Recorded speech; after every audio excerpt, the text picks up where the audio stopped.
আজিৰ পৰা কেইবাদিনো আগত ইয়াৰে আনন্দ একাডেমি নামৰ যিটো ইয়াতে চেণ্টাৰ আছে তেখেতৰ ডাইৰেক্টৰে মোক এটা সুধিছিলে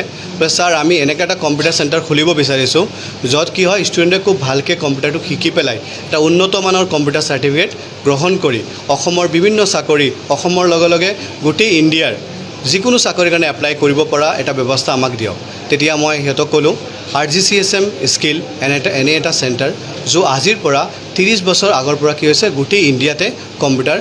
শিক্ষাটো চলাই আছে। আমাৰ মূল উৎস হৈছে যে কম্পিউটাৰ স্বাক্ষৰ হোৱা অসমৰ